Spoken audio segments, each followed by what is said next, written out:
Hi. In case somehow you haven't noticed, the 420 community is being neglected, disrespected, victimized, and treated as criminals and junkies.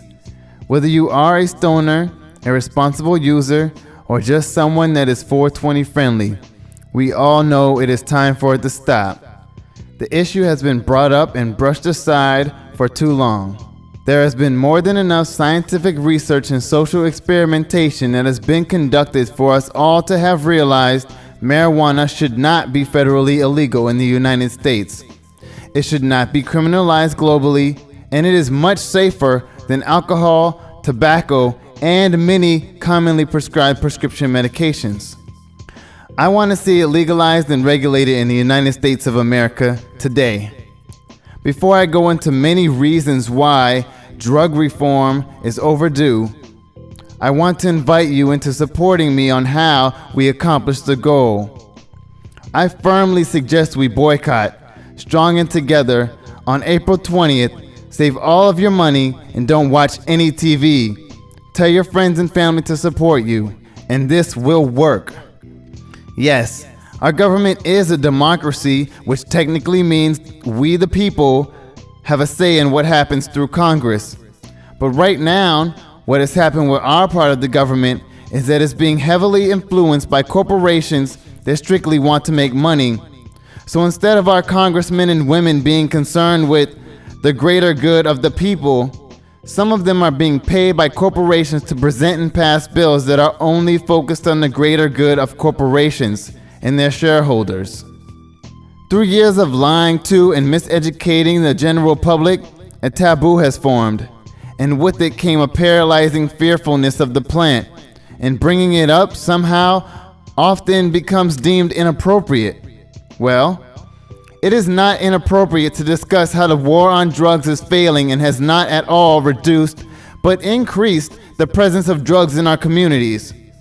It is not inappropriate to talk about the safety of our children and the fact that it is easier to get drugs on the street than it is to get any officially regulated substance. It's not inappropriate to talk about the fact that the war on drugs has been the most costly war in American history, waged against our own citizens nonetheless.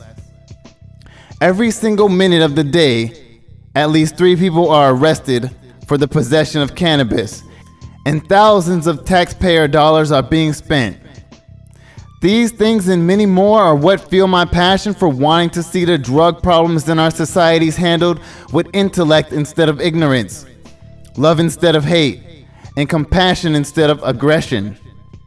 A boycott of this kind can work because people from all walks of life that see through the lies and myth created around it can show support for equal rights for a lifestyle that may not be their own, without ever voicing it to anyone or risking their privacy. Trust me, I know there is a lot to fear, but sometimes there is something more important than fear. I fear there is more at stake if I, informed as I am, sit silent and afraid. You may be thinking, sure, no problem. There are tons of things I can do instead of spending my money or watching TV on April 20th. But how does that get marijuana legalized? That's a great question. Over 50% of Americans favor logical drug reform. If that many people did not spend money or watch TV for an entire day, the industry would feel that, and it would get the attention of the people that don't want to even have a debate or a discussion about U.S. drug policies. 50% of Americans is millions of people.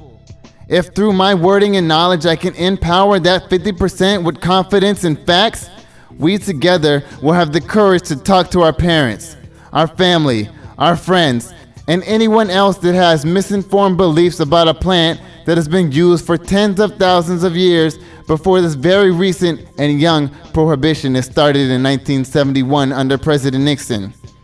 There are so many lies out there that we have power in the truth.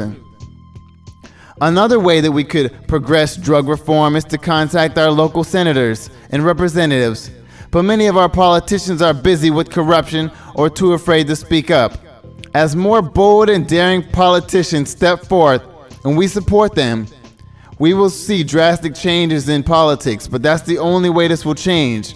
We have to stop putting corrupt people in office. But until then, I'm asking you to support the 420 community in this boycott by not watching any TV or spending any money on April 20th.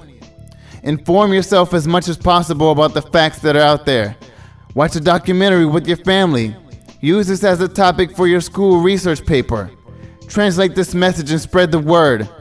You may not be directly affected by the war on drugs, but a violation of one person's civil rights is a threat to everyone's civil rights. Thank you.